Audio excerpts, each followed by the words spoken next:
Hey guys, it is December 24th, 2022. Merry Christmas Eve and Merry Christmas to everyone. I got a present here for you, and we're going to run through this report. It is a 2016 IPPNW, which is International Physicians for the Prevention of Nuclear War, and a PSR report, Physicians for Social Responsibility.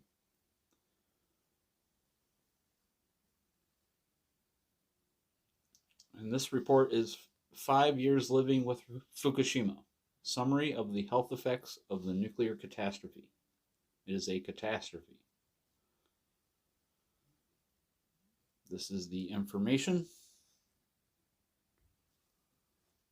Numbers, faxes, web addresses, emails.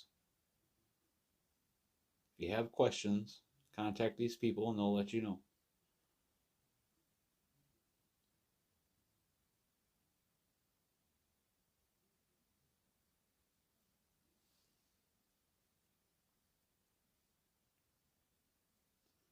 Authors are doctors in medicine Alex Rosen, which is the vice chair of the IPPNW Germany, and medical doctor Angelika Clausen, IPPNW vice president for Europe.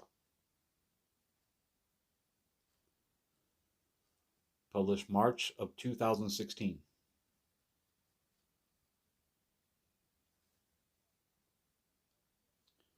On March 11th, 2016, Japan and the world will commemorate the beginning of the Fukushima nuclear disaster. More than 200,000 people were evacuated from Fukushima Prefecture to makeshift camps, where about 100,000 are still living today. This was in 2016. But the effects of the disaster extend far beyond the borders of the prefecture.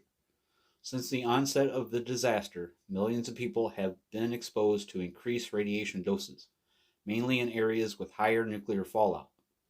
Radioactive fallout affects people from air exposure during releases or storms raising radioactive dust, as well as direct exposure to contaminated soil and surfaces. All people, including those in less contaminated parts of the country, have also had to deal with radioactively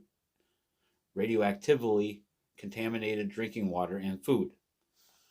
This exposure is gravely concerning as radioactive particles can be integrated into internal organs and tissues and continue to emit ionizing radiation for decades. According to Japan's prime minister at the time, it was only by divine providence that the greater Tokyo area with more than 30 million people was spared contamination and evacuation.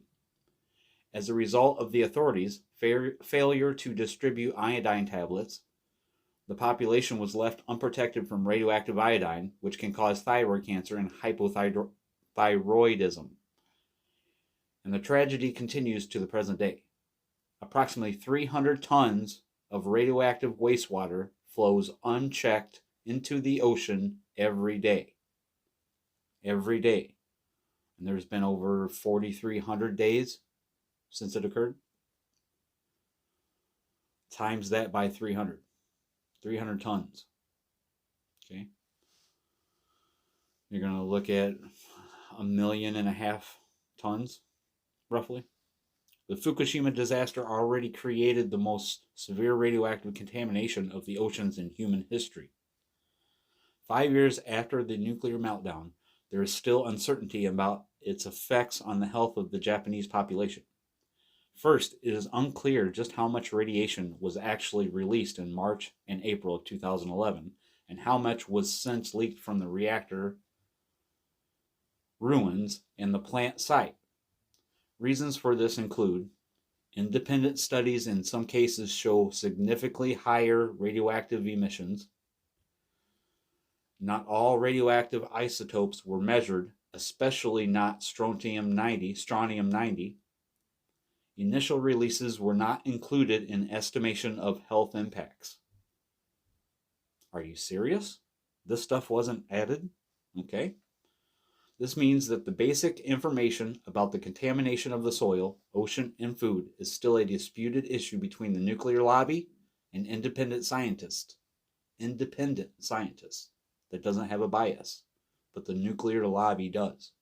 Okay. Secondly, the pro-nuclear Japanese government and the country's influential nuclear lobby are doing everything in their power to play down and conceal the effects of the disaster. Even Fukushima Medical University, where the thyroid cancer screening program is coordinated, has links to the nuclear lobby and received money from the International Atomic Energy Agency, IAEA. The aim seems to be to ensure the Fukushima file is closed as soon as possible and the Japanese public returns to a positive view of nuclear power. But the data shows a rather different picture. Not only are there continued periodic radiation leaks from the wrecked reactors and recontamination events in the entire region, but the perception of the nuclear energy has also changed, and a majority of the Japanese people now reject nuclear power. The controversial thyroid cancer study has not brought the all-clear sign the nuclear lobby had hoped for. Instead, 116 children in Fukushima Prefecture have already been diagnosed with aggressive and fast-growing, or already metastasizing, thyroid cancer. In a population this size, about one case per year would normally be expected. In a population this size, about one case per year would normally be expected. For 16 of these children, a screening effect can be included as their cancers develop within the last 2 years. Even more disturbing than the study's findings so far is the fact that, apart from the incidence of thyroid cancer among children in Fukushima Prefecture, Japan has not begun any other large-scale scientific investigations into radiation-related diseases. Cancer does not carry a seal of origin, and the cause of an individual cancer case cannot be causal or causally. I don't think that's right. Casually linked to a specific incident. The Japanese authorities are well aware of this fact and have not looked for increases in incidence of miscarriages, fetal malformations, leukemia, lymphomas, solid tumors, or non-cancerous diseases among the population affected by the radioactive fallout. These were all known to have increased significantly from the Chernobyl accident. When we are talking about the affected population in Japan, we differentiate between 4 subgroups. 1. More than 25,000 cleanup and rescue workers received the highest radiation dose and risked their health while preventing a deterioration of the situation at the power plant site. If data supplied by the operator TEPCO is to be believed, around 100 workers are expected to contract cancer due to excess radiation, and 50% of these will be fatal.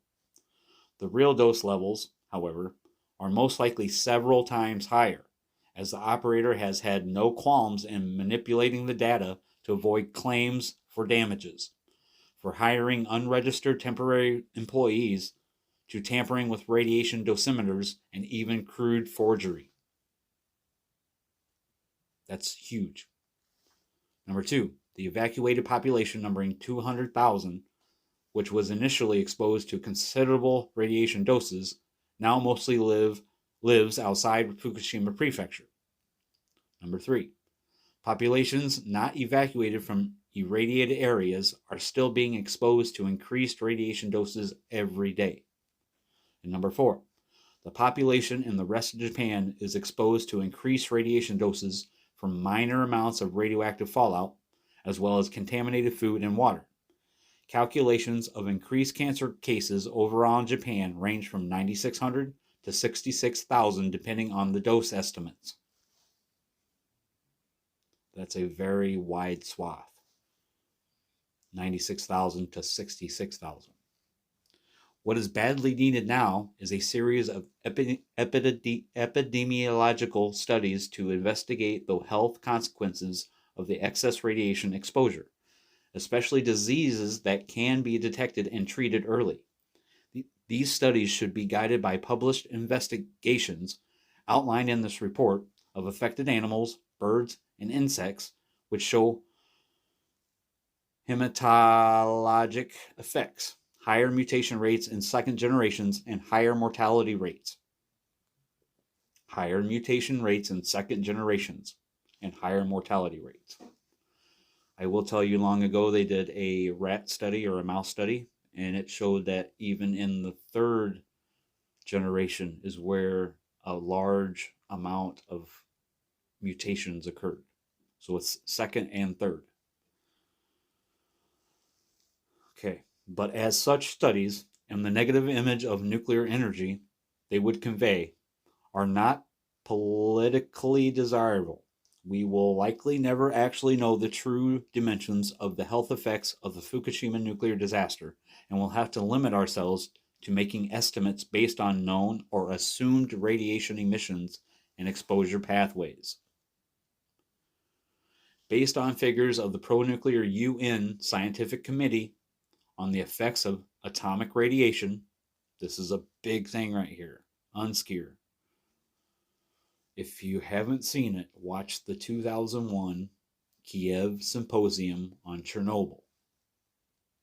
You can see the corruption written on their faces as they have to face the people. They have to face medical experts, epidemiologists. Okay, unscare, which estimated a collective lifetime dose of approximately 48,000 person sieverts, and using the international acknowledged risk factors of the Beer 7 report, just under 10,000 excess cases of cancer are to be expected in Japan in the coming decades. Confidence interval 43,000 or 4,300 to 16,800. Also a big swash. If independent data and more modern risk factors are used, estimates of the rise in cancer incidence are significantly higher at around 66,000 additional cancer cases, approximately half of which would be fatal. Is this a lot? Well, if you're part of that 66,000 group, that is a lot, and you would be upset that you got cancer because of the nuclear industry, okay? Surely not in relation to a population of just under 127 million people and a normal lifetime cancer risk of 50%. 1 out of 2 will get cancer? Yep. Is it negligible? Well, would your life be negligible? No, your life wouldn't be negligible. No one would be. No one would say, okay, I don't mind getting cancer so everybody else can have not cheap power and paying out through the nose and then giving money through the Price Anderson for insurance and trillions upon trillions through grants and just money for them to do their business. Subsidies. These companies would not make it if it weren't for the subsidies. Okay? I just wouldn't. In light of 10,000 people who will develop cancer solely as a result of the man-made disaster, it's really closer to 66,000. Let's be real here, and probably more than that. Man-made disaster in Fukushima, to quote the Fukushima Nuclear Accident Independent Investigation Commission of the National Diet of Japan, no, the fates of these people and their families are neither negligible nor insignificant, as the Japanese authorities or institutions of the nuclear power lobby, IAEA and UNSCEAR, would have us to believe. Public discourse on the Fukushima disaster should not be guided by economic profit and political influence, yes, but should focus on the health and fate of the affected populations, those who lost everything, who fear for their health and that of their children, who ask for nothing more than a life without the constant fear of radiation. The risks of the health of the Japanese population must be investigated by independent scientists and in a way that excludes any undue influence by the nuclear power industry and their political supporters. This is huge because it was in Chernobyl. Absolutely. The World Health Organization and the IAEA and UNSCEAR and all part of the UN didn't show up in Chernobyl until 5 long years after. 5 years. There were so many people that died that aren't part of their information. There are so many people that moved away that are not part of their information. Okay? That's why you cannot trust anything from these organizations. They're corrupt. Extensive studies are required to understand the health consequences for the affected population, to identify disease at an early stage and improve protection for the future generations by learning more about the effects of ionizing radiation. The debate on the effects of Fukushima nuclear disaster is about far more than the principle of independent research and taking a stand against the influence of powerful lobby groups. It is about the universal right of every human being to health and a life in a healthy environment. Dr. Alex Rosen, MD, Vice Chair, IPPNW, Germany, and Catherine Thomason, MD, Executive Director, PSR, USA.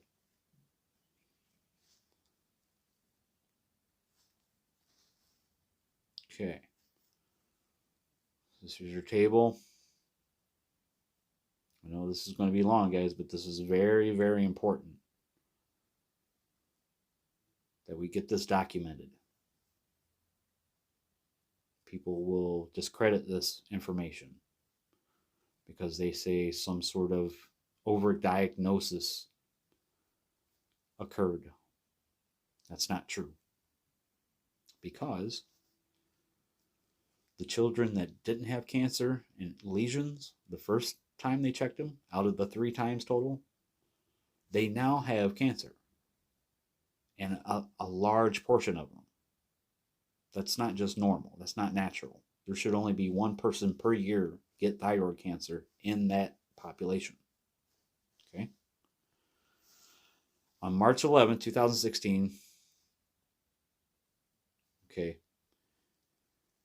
that's pretty much the same thing we said before. Okay, International Physicians for the Prevention of Nuclear War is well aware of the close links between civilian and military nuclear industries and of the risk inherent in both.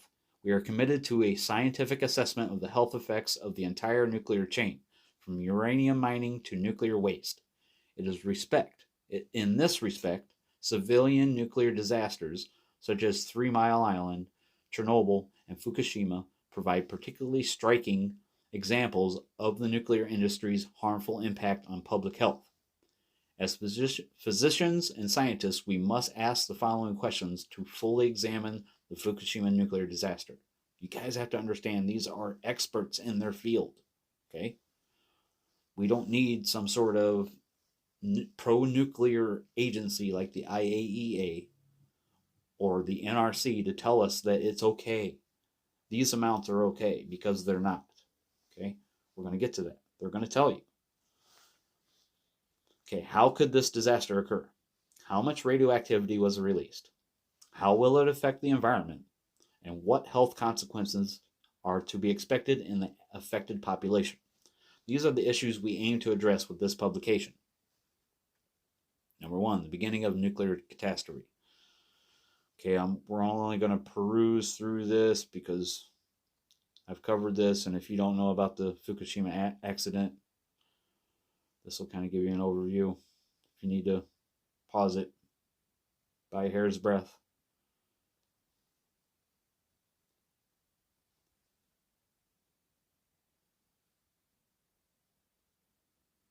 March 14th and March 15th, reactor 2 and 3 were destroyed by a number of explosions that also caused a fire in the spent fuel pool of reactor 4. Okay? They say that a fire was in the spent fuel pool. Okay. So that's sorted. To cool the fuel rods inside the reactors, TEPCO chose the controversial decision to pump seawater into the reactor building. This, however, did little to prevent further temperature rise as the fuel rods were already exposed. According to TEPCO and scientists from Nagoya University, 100% of the fuel rods in reactor 1 melted. 70 to 100% of the fuel rods melted in reactor 2, and 63% of the fuel rods melted in reactor 3. Cooling water was contaminated with radiation in the reactor before flowing back into the sea in large quantities via groundwater aquifers. Okay? It's huge.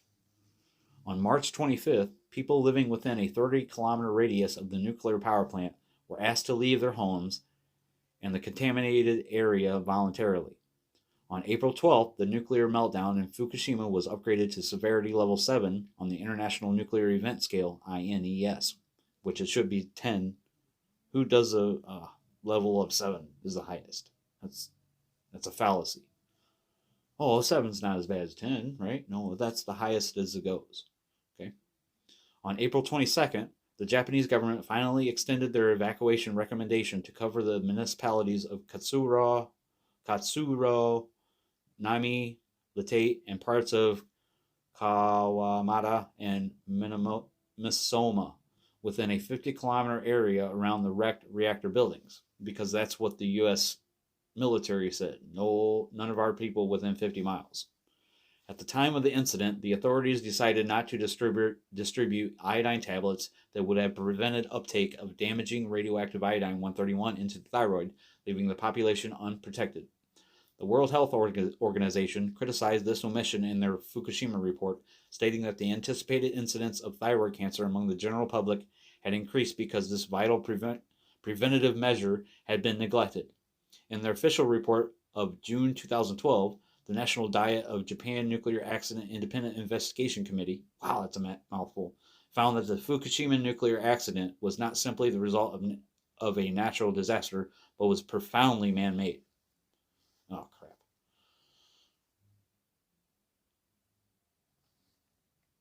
Okay. Man-made.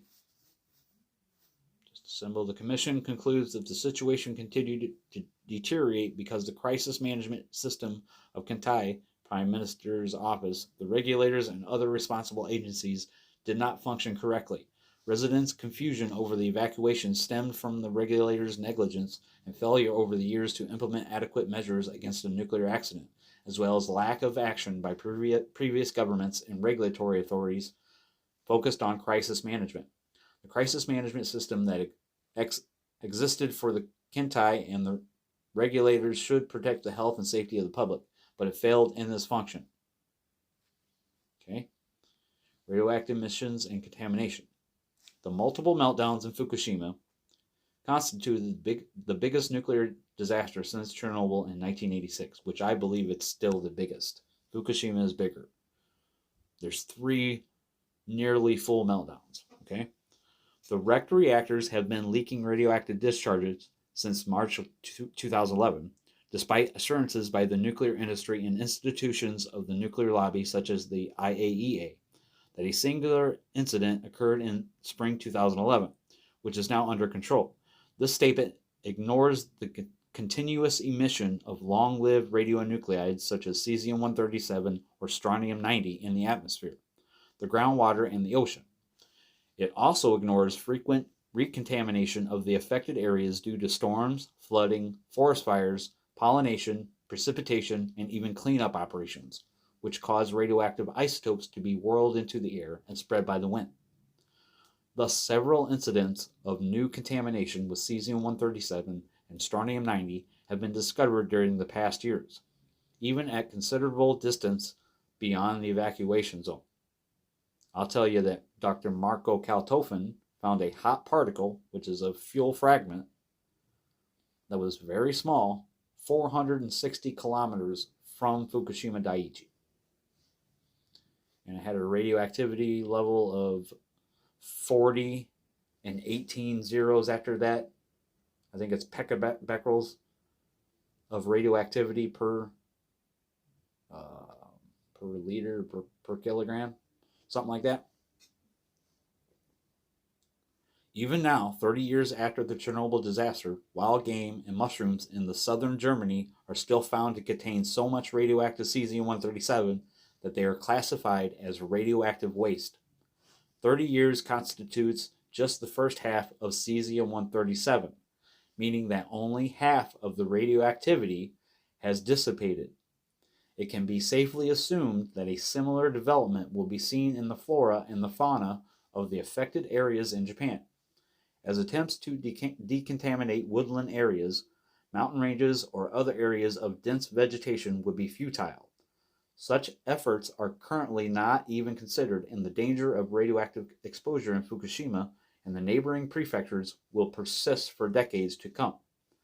Japanese authorities have already abandoned the original aim of rendering all contaminated regions habitable again.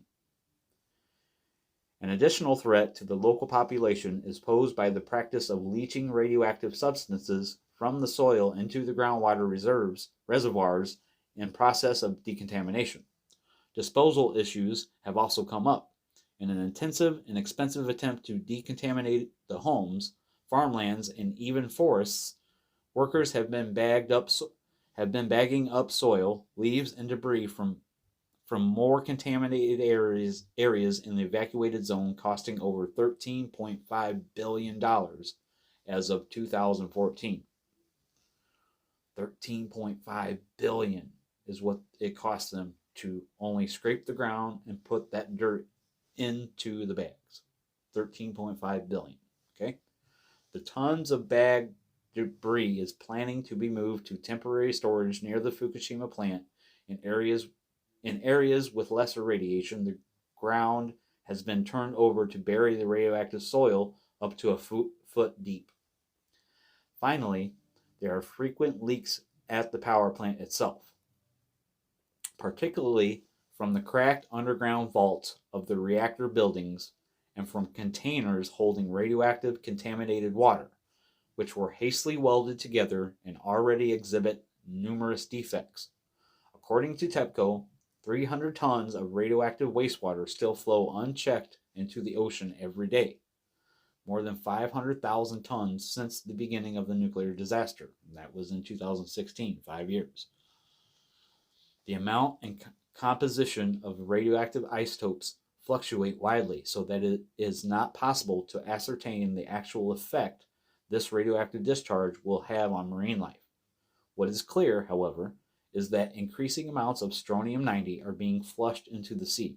Strontium-90 is the radioactive isotope that is incorporated into living organisms in a similar way to calcium in bones and teeth.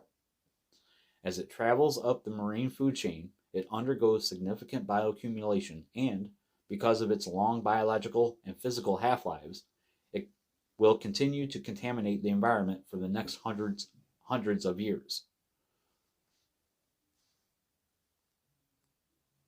Okay, here's the map.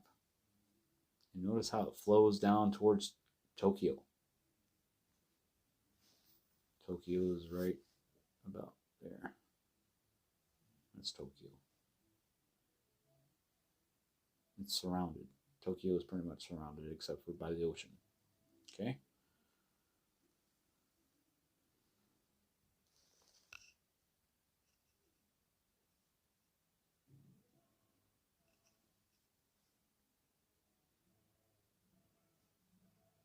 Okay. Internal radiation exposure can be due to inhaled radioactive particles, particularly alpha emitters like plutonium, or beta emitters like cesium-137, strontium-90, and iodine-131. Internal radiation can be due to exposure to radioactive particles ingested with food or drinking water, particularly alpha emitters like plutonium, or beta emitters like cesium-137, strontium-90, and iodine-131. I'll also add tritium to a beta emitter, which is huge. Okay. In order to calculate individual and collective radiation doses, it is therefore important to know not only the total amount of radioactive emissions, but also the radiation concentrations in the air, water, and food. The following chapters will take a look at the available data regarding emissions and contamination. It appears reasonable to look for a reliable meta-analysis of all available source terms calculations. The most extensive summary of all emission estimates is the study by Aliyu et al., which compares the data from 14 different scientific papers and subjects them to critical analysis. The authors estimate the emissions of the major radioisotopes as follows. Iodine-131, amount released, 150 to 160 pecquerels. I guess that would be, I'm not sure how many zeros. those are the sources. Cesium-137 is between 12 and 55 pecabecquerels. Strontium-90, 0.01 to 0.14 pecabecquerels, which there's no way. Estimated atmospheric emissions following the Fukushima disaster. The way emissions are calculated is highly relevant for estimation radiation doses and therefore for predicting health effects in the affected population. It should go without saying that, in the interest of public health, the most trustworthy and reliable data should be used if the object is effective protection from the impact of radiation. It is therefore incomprehensible that instead of also drawing on data from independent and neutral institutions, the WHO and UNSCEAR apply the lowest estimates possible.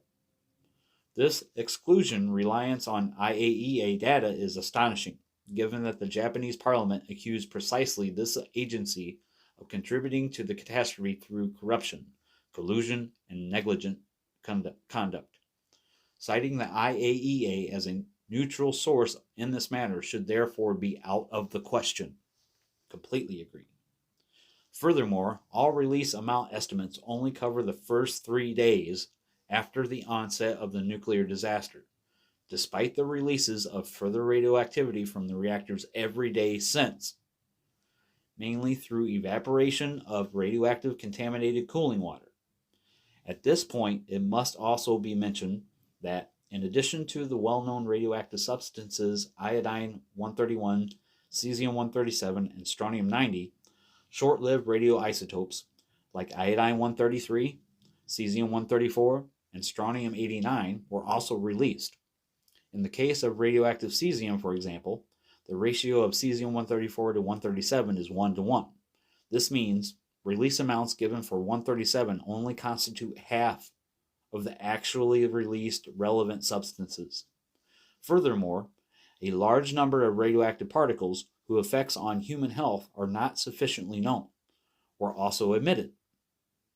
According to the Japanese government sources, relevant amounts of the following substances were released during the nuclear disaster: plutonium-239 and plutonium-240, barium-140, tellurium-127M, tellurium-129M, tellurium-131M, tellurium-132, ruthenium-103, ruthenium-106, zirconium-95, cerium-141, cerium-144, neptunium-239, yttrium-91, praseodymium-143, neodymium-147, curium-242, iodine-132, iodine-135, antimony-129,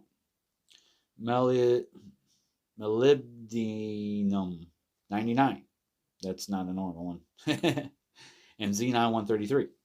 Although they were found in groundwater, sediment, and soil samples, these substances are not included in IAEA emission estimates. By restricting emission estimates to IAEA data, both WHO and UNSCEAR may be systematically underestimating the health effects.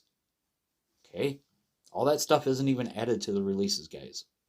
Finally, not only the total amounts of the individual isotopes are relevant, but also their spatial distribution. Greek and French researchers found that most, approximately 76%, of the radioactive fallout occurred over the Pacific Ocean, and about 23% over mainland Japan. As a result of radioactive fallout over the main island Honshu, the local dose rate rose from an average of 0.05 microsieverts per hour before the onset of the nuclear disaster to levels to 10 to 760 times higher, with values between 0.5 and 38 microsieverts per hour.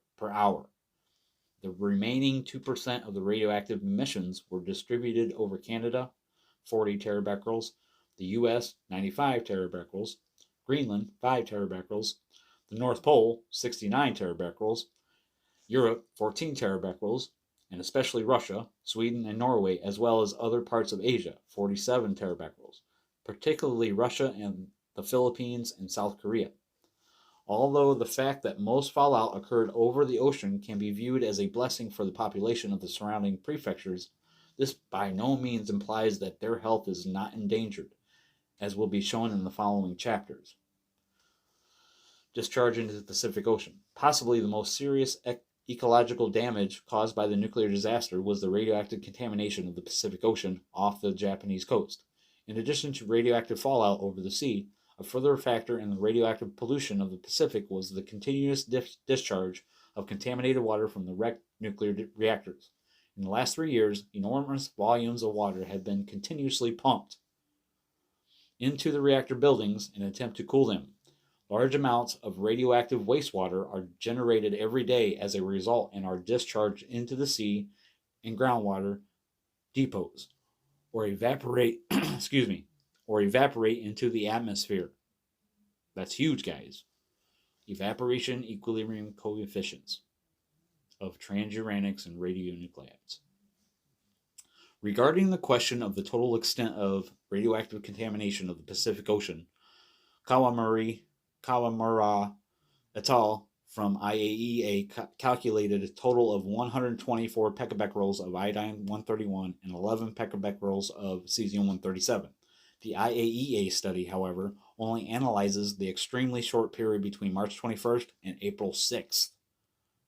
With regards to the radioactivity released between March 11th and 2021, i.e., the first 10 days after the first explosion in the nuclear power plant, the authors write, no direct release into the ocean was assumed before March 21st because the monitoring data were not available during this period. A similar approach is applied to radioactive fallout after April 6, 2011, when the authors state there is no information on the amounts released into the atmosphere after April 6th.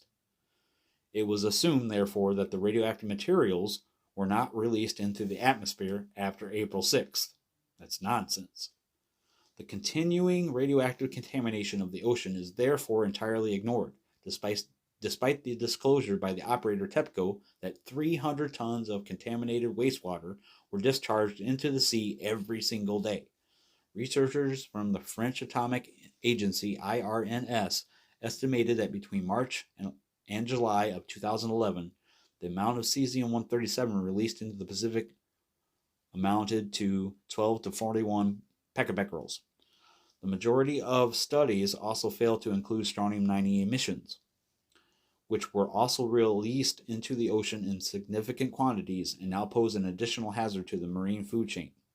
An exception is the research group found around Pavinek of the University of Bratislava, which calculated total emissions of strontium-90 into the Pacific to be 0.1 to 2.2 pecabecquerels. See how they downplay it? Those are your releases. Despite such grave shortcomings in the calculation of total emissions into the Pacific Ocean and the ongoing discussion among scientists about realistic estimates, there is broad agreement that the Fukushima nuclear disaster already constitutes the most serious radioactive contamination of the world's oceans in human history, comparable with the effects of atmospheric nuclear weapons tests and surpassing the radioactive fallout from Chernobyl or discharge from nuclear reprocessing plants like Sellafield and La Hague. IAEA analyzed seawater in the vicinity of the Fukushima nuclear power plant and published concentrations of 130,000 becquerels per liter for radioactive iodine and up to 63,000 becquerels per liter for radioactive cesium. The nuclear industry tries to argue that dilution decreases the effects of radioactive waste on the marine environment and food chain, which is nonsense. Okay? It evaporates. It bonds to the oxygen in the water. It flows in the water cycle. Condensation, evaporation. We are breathing it in, guys. Come on. Radioactive particles do not disappear, but are merely distributed over a larger area. This is dangerous for two reasons. First, as there is no safe threshold of ionizing radiation. That's the no linear threshold. Okay? Even the smallest amounts of radiation has the potential to cause disease if ingested with water or food. Second, the repeated distribution of long-lived radioisotopes sediments, such as cesium-137 and strontium-90, excuse me, which can also be stirred up by seaquakes or storms, leads to bioaccumulation of radioactivity in marine animals through the trophic cascade. Numerous plankton samples taken from the coast of Fukushima Prefecture in 2012 already exhibited increased concentrations of 137, cesium-137. Cesium-137 in plankton is ingested by smaller fish, which are eaten in turn by larger fish, which are then caught and sold on the fish markets in the Pacific regions. Thus, bone-seeking radioactive strontium, with its long biological half-life, as well as the radioactive isotopes of cesium, endanger the population of coastal regions of the entire planet, guys, as well as the potential consumers of algae, seafood, and fish from the affected zone. Especially in a country like Japan, where these food products constitute as a substantial part of the regular diet, the long-term radioactive contamination of seafood and algae is a significant health risk, as well as shown in the following chapter. Holy cow, guys. This is a long one. In addition to the source term, the radioactive contamination of food and drinking water is also important for calculating the total radioactive doses that a person is exposed to after a nuclear accident. As noted above, there is simply no safe threshold of radioactivity in food and drinking water.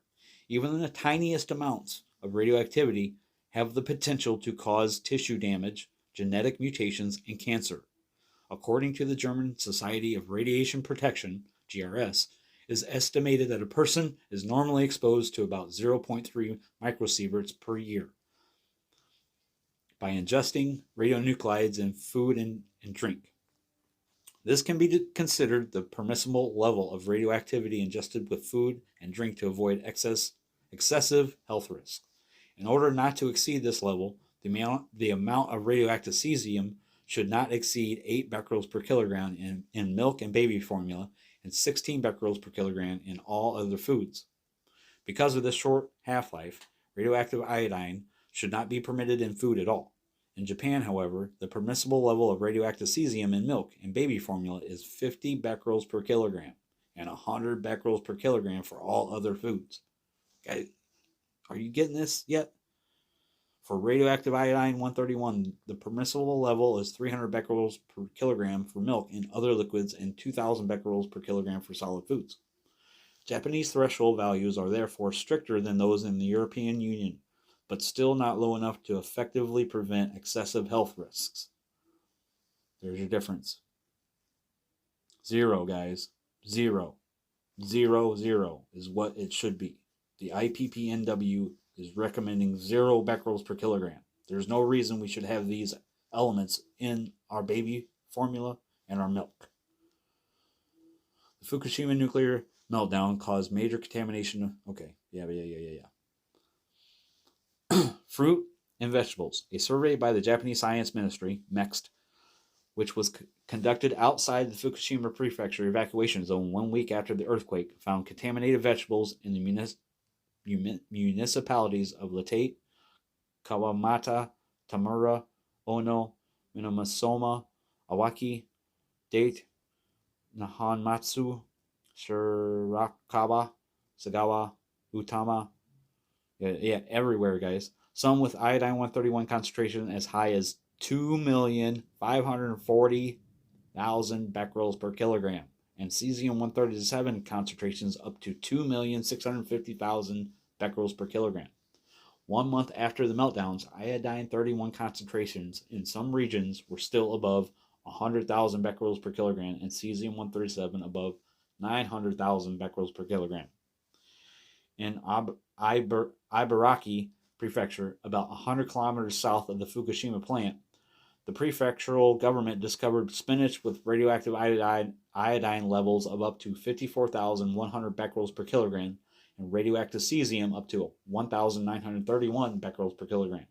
In addition to spinach, most other vegetable samples also contain radioisotopes, most notably mustard plants. 1,200 becquerels per kilogram, iodine 131. Parsley had 12,000 becquerels per kilogram of iodine 131 and 2,100 or 110 becquerels per kilogram of cesium 137. And shiitake mushrooms, 8,000 becquerels per kilogram of cesium 137. Lesser amounts of radiation were found on lettuce, onions, tomatoes, strawberries, wheat, and barley. Milk. In the first weeks of the nuclear catastrophe, even the IAEA issued a warning not to drink milk from Fukushima Prefecture as it contained dangerous levels of iodine 131 and cesium 137. Beef. The sale of beef was temporarily regulated when radioactive levels in beef from Fukushima, Tochigi, those places, exceeded the permitted tolerance limits. Dang it. Keep on moving it. Let's see. Okay. Rice. According to the Fukushima prefectural government, contaminated rice with up to 1,050 becquerels per kilogram cesium was found in Oinami district as well as the city of Date. To this day, rice samples from Fukushima still regularly exceed official limits. Drinking water. In spring of 2011, the IAEA warned that the permissible levels of iodine 131 were exceeded in drinking water. Fish and seafood. Even today, fish and seafood caught in the vicinity of the Fukushima Daiichi plant still contain high levels of cesium, more than 10,000 becquerels per kilogram, in extreme cases even up to 740,000 becquerels per kilogram. Tea. According to the Shizuoka prefectural government, tea leaves harvested 400 kilometers south of Fukushima contained 679 becquerels per kilogram of cesium 137. In June of 2011, radioactive green tea from Japan was discovered in France.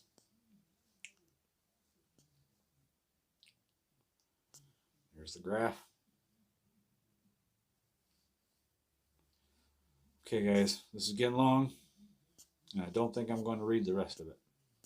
Because if it hasn't painted the picture yet, the rest should be self-explanatory.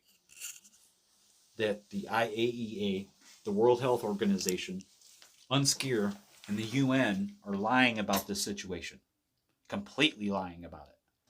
They are not adding data that should be added. They are not being honest with the public.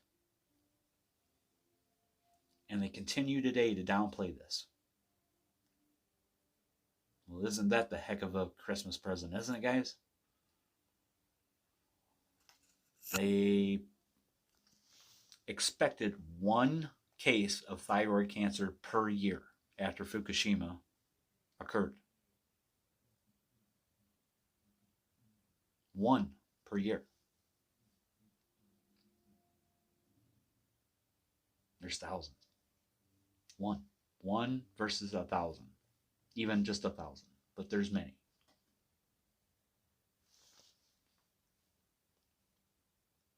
That's why their calculations never are the same as what we see in real life. You guys can pause this at any time. I'm going to scroll through the end. These are experts in their fields, okay?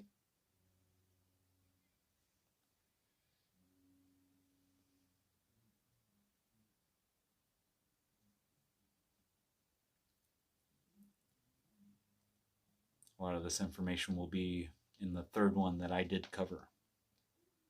The third phase of the thyroid study.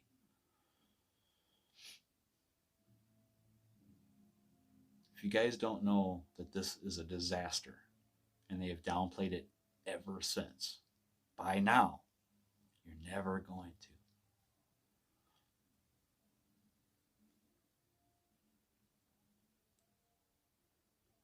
It's important to get informed. It's important to inform those around you. And today it's even more important to stick together as one. Thanks for watching. Bye.